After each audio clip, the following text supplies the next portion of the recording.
ನೂತನ ಸ್ಪೀಕರ್ಗೆ ಅಭಿನಂದನೆ ಸಲ್ಲಿಸಿದ ವಿಪಕ್ಷ ನಾಯಕ ಅಶೋಕ್. ಸ್ಪೀಕರ್ ಹುದ್ದೆ ದೊಡ್ಡ ಜವಾಬ್ದಾರಿ, ನೀವು ಯಾವುದೇ ಪಕ್ಷದ ಶಾಸಕರಲ್ಲ, ಇಡೀ ಸದನ ವಿಶ್ವಾಸಕ್ಕೆ ತೆಗೆದುಕೊಂಡು ಹೋಗಬೇಕು ಅಂತ ಹೇಳಿ ವಿಪಕ್ಷ ನಾಯಕ. ಹಿಂದಿನ ಸ್ಪೀಕರ್ ಆಗಿದ್ದ ಖಾದರ್ ಅವರು ಏನೂ ಉಳಿಸಿಲ್ಲ, ಬಾಗಿಲು ಲೈಟು ಎಲ್ಲ ಕೆಲಸ ಅಚ್ಚುಕಟ್ಟಾಗಿ ಮಾಡಿದ್ದಾರೆ. ಅವರು ಕೆಟ್ಟ ಕೆಲಸ ಮಾಡಿದ್ದಾರೆ ಅಂತ ನಾನು ಹೇಳೋದಿಲ್ಲ ಅಂತ ಹೇಳಿ ಅಶೋಕ್ ಹೇಳುದು.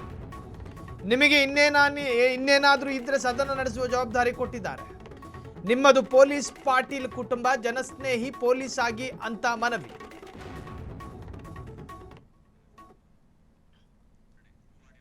ಜ್ಞಾಪಕ ಮಾಡುವಂತ ಒಂದು ಕೆಲಸವನ್ನ ಮಾಡಿ, ಅವಧಿ ಶಾರ್ಟ್ ಆಗಿದೆ. ನಿಮಗೆ ಒಂದೂವರೆ ವರ್ಷ, 1.25 ವರ್ಷ ಅವಧಿ ಶಾರ್ಟ್ ಇದೆ. ಆದರೆ ನಿಮ್ಮ ನಡೆ ಸ್ವೀಟ್ ಆಗಿರಲಿ. ಅವಧಿ ಶಾರ್ಟು, ನಿಮ್ಮ ನಡೆ ಸ್ವೀಟ್ ಆಗಿರಲಿ.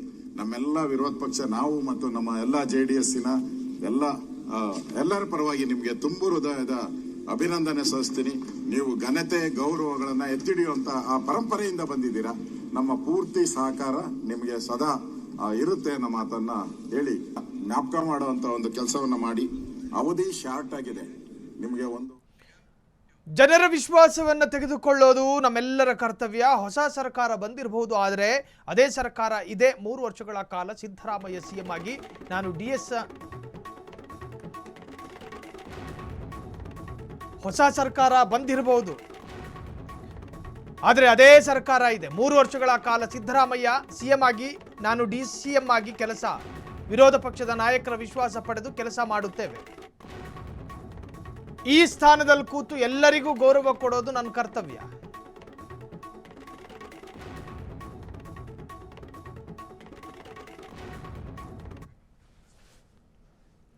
ಅವ್ರದೇ ಆದಂತ ವಿಭಿನ್ನವಾದಂತ ಬಡಜನತೆಗೆ ಆಕರ್ಷಣೆ ಮಾಡಂತ ಕಾರ್ಯಕ್ರಮಗಳನ್ನ ಕೊಟ್ಟರು. ಎಲ್ಲ ಕೂಡ ಜಗದೀಶ್ ಶೆಟ್ಟರ್ ಅವರು ಕೂಡ ಇದ್ರು. ಯಾರು ಮುಖ್ಯಮಂತ್ರಿಗಳು ಇಲ್ಲಾಗಿದ್ದಾರೆ, ಅವ್ರದೇ ಆದಂತ ಕಾಂಟ್ರಿಬ್ಯೂಷನ್ ಮಾಡಿದ್ದಾರೆ. ನಾನು ಅದನ್ನ ಯಾರ್ದು ಟೀಕೆನೂ ಮಾಡಕ್ ಹೋಗಲ್ಲ, ತಗರಾಲು ಇಲ್ಲ. ಅವ್ರಿಗೆ ಸಿಕ್ಕಂತ ಸಂದರ್ಭದಲ್ಲಿ ರಾಜ್ಯದ ಹಿತಕ್ಕೆ, ಈ ರಾಜ್ಯದ ಪ್ರತಿಯೊಂದು ಸಂದರ್ಭದಲ್ಲೂ ಕೂಡ ಎಲ್ಲರೂ ಕೂಡ ಮಾಡಿದ್ರು. ನಾನು ಒಂದು ಹೇಳ್ಬೇಕು ಅಂದ್ರೆ, ನಾನು JH ಪಟೇಲ್ರಿಗೆ, ನಾನು ಬಂಗಾರಪ್ಪನವ್ರಿಗೆ ಬಹಳ ಹತ್ರ ಇದ್ದವನು ಇರ್ಬೋದು, ಕೃಷ್ಣ ಅವ್ರ ಹತ್ರ ಇರ್ಬೋದು. ವಿರೋಧ ಪಾರ್ಟಿಲಿ ಇದ್ದಂತ JH ಪಟೇಲ್ ಅವ್ರಿಗೆ ತೋರಿಸಿದಂತ ಹೃದಯ ಶ್ರೀಮಂತಿಕೆ ಇದೆಯಲ್ಲ, ಇವತ್ತು ಕೂಡ ನಾನು ಎಷ್ಟೋ ನನ್ನ ಅನೇಕ ಸಂದರ್ಭದಲ್ಲಿ ನನ್ನ ಸ್ನೇಹಿತರಿಗೆ ಹೇಳ್ತಾ ಇದ್ದೀನಿ. ಅಷ್ಟು ಹೃದಯ ಶ್ರೀಮಂತಿಕೆಯಿಂದ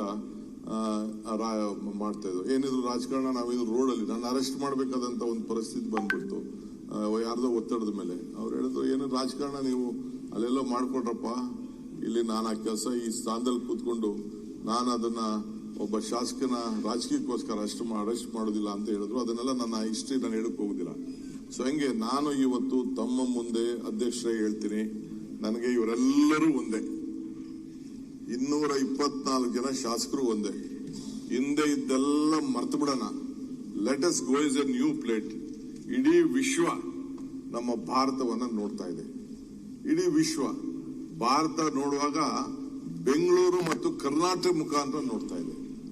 ಇಲ್ಲಿರುವಂತ ಜ್ಞಾನದ ಸಂಪತ್ತಿದೆಯಲ್ಲ, ಇಲ್ಲಿರುವಂತ ಸಂಪುಟದಲ್ಲಿ ಮಹಿಳೆಯರಿಗೆ ಪ್ರಾತಿನಿಧ್ಯ ಇಲ್ಲದಿರೋ ವಿಚಾರಕ್ಕೆ ಸಂಬಂಧಪಟ್ಟ ಹಾಗೆ ಅಸೆಂಬ್ಲಿಯಲ್ಲಿ ಸಚಿವ ಸಂತೋಷ್ ಲಾಡ್ ರಿಯಾಕ್ಟ್ ಮಾಡಿದ್ರು. ಮಹಿಳೆಯರಿಗೆ ಸ್ಥಾನ ಕೊಡದೇ ಇರೋದನ್ನು ಒಪ್ತೇವೆ, ಮುಂದೆ ಕೊಡ್ತಾರೆ ಎಂಬ ನಂಬಿಕೆ ವಿಶ್ವಾಸ ಇದೆ, ಈಗ ಯಾಕೆ ಕೊಟ್ಟಿಲ್ಲ ಅನ್ನೋ ಪ್ರಶ್ನೆ. ಮುಂದಕ್ಕೆ ಅದು ನಿಮ್ಮ ಕತೆ. ನಮ್ಮ ಸರ್ಕಾರ ಮಹಿಳಾ ವಿರೋಧಿ ಅಲ್ಲ. ಸಂತೋಷ್ ಲಾಡ್ ಮಹಿಳೆಯರೇ ಇಲ್ಲ, ಮಹಿಳಾ ವಿರೋಧಿ ಅಲ್ವಂತೆ. ಸಂಪುಟದಲ್ಲಿ ಮಹಿಳೆಯರಿಗೆ ಪ್ರಾತಿನಿಧ್ಯ ಇಲ್ಲದಿರೋ ವಿಚಾರಕ್ಕೆ ಸಂಬಂಧಪಟ್ಟ ಹಾಗೆ ಲೇಬರ್ ಕ್ರಾಂತಿ ಮಾಡಿರುವ ಲೇಬರ್ ಮಿನಿಸ್ಟರ್ ಸಂತೋಷ್ ಲಾಡ್ ಮಾತನಾಡಿದ್ದಾರೆ, ಕೇಳಿಸ್ಕೊಳ್ಳಿ. 12 ವರ್ಷ ಆಯ್ತು ಮೋದಿ ಸಾಹೇಬ್ರು ಇನ್ನಾದ್ರೂ ವಿಮೆನ್ ರಿಸರ್ವೇಶನ್ ಬಿಲ್ ತಂದಿಲ್ಲ. ಅಲ್ಲ, ಮಹಿಳೆಗೆ ಕೊಟ್ಟಿಲ್ಲಿರ್ತಕ್ಕಂಥದ್ದು ಒಪ್ಕೋಬೇಕಾಗಿರ್ತಕ್ಕಂಥದ್ದು ಪ್ರಶ್ನೆ ಇಲ್ಲ. ಮುಂದೆ ಬರ್ತಕ್ಕಂಥ ದಿನಗಳಲ್ಲಿ ನನಗೆ ನಂಬಿಕೆ ಇದೆ, ವಿಶ್ವಾಸ ಇದೆ. ನಮ್ಮ ಹೈಕಮಾಂಡ್, ಮುಖ್ಯಮಂತ್ರಿಗಳು, ಮಾಜಿ ಮುಖ್ಯಮಂತ್ರಿಗಳು ಎಲ್ಲರೂ ಸೇರಿ ಖಂಡಿತವಾಗ್ಲೂ ಮಹಿಳೆಗೆ ಕೊಡ್ತಕ್ಕಂಥ ಕೆಲಸ ಆ ತರ ನಮ್ಮ ಪಕ್ಷ ಮಾಡುತ್ತೆ ಅಂತ ನನಗೆ ನಂಬಿಕೆ ಇದೆ, ವಿಶ್ವಾಸ ಇದೆ. ಆ ಪ್ರಶ್ನೆಗೆ ನಾವು ಒಪ್ತೀವಿ. ಆದ್ರೆ ಮಹಿಳೆಯರ ವಿರೋಧಿ ನಾವಲ್ಲ. ಗ್ರಾಮ ಪಂಚಾಯತಿಯಲ್ಲಿ, ತಾಲೂಕ್ ಪಂಚಾಯತಿಯಲ್ಲಿ, ಜಿಲ್ಲಾ ಪಂಚಾಯತಿಯಲ್ಲಿ 50% ರಿಸರ್ವೇಶನ್ ಕೊಟ್ಟರು ನಾವೇ. 33% ರಿಸರ್ವೇಶನ್ ಬರ್ಬೇಕಂತ ಬಿಲ್ ತಂದಿರ್ತಕ್ಕಂಥದ್ದು UP 1 UP 2ನೇ. ಇವ್ರು ಬಂದು 12 ವರ್ಷ ಆಗಿದೆ. ಇನ್ನಾದ್ರೂ ನಾರಿ ಶಕ್ತಿ ಆಸಕ್ತಿ ಅಂತ ಒಂದು ಸ್ಲೋಗನ್ ಕೊಡೋದ್ ಬಿಟ್ರೆ 12 ವರ್ಷ ಆಯ್ತು. ಮೋದಿ ಸಾಹೇಬ್ರು ಇನ್ನಾದ್ರೂ ವಿಮೆನ್ ರಿಸರ್ವೇಶನ್ ಬಿಲ್ ತಂದಿಲ್ಲ. ಯಾವಾಗ್ಲೂ ತರಬೇಕಾಗಿತ್ತು. ಬೇಕಂತ ಅದನ್ನ ಅವರು ಡಿಲಿಮಿಟೇಷನ್ ಲಿಂಕ್ ಮಾಡಿ ಇಟ್ಟಿದ್ದಾರೆ. ಜಗತ್ ಜಾಹೀರಿದೆ. ಮಾತನಾಡಬೇಕು, ಮಾತನಾಡ್ತಾರೆ. That's okay. ಬಿಜೆಪಿ ಅವರಿಗೆ ಪ್ರತಿಭಟನೆ ಮಾಡೋದು ಬೇರೆ ಏನು ಕೆಲಸ ಇದೆ?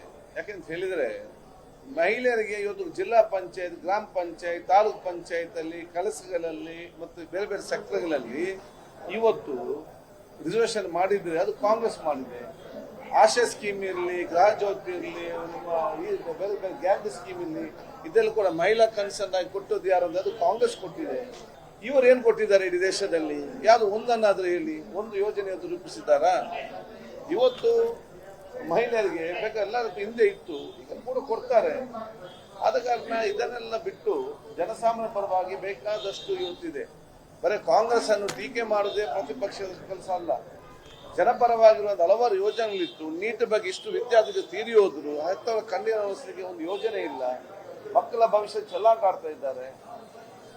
ಯಾವುದೇ ಒಂದು ಇವತ್ತು ಸ್ಪಷ್ಟವಾಗಿ ಇವತ್ತು ಒಂದು ಪಾಲಿಸಿ ಅಂತಿಲ್ಲ.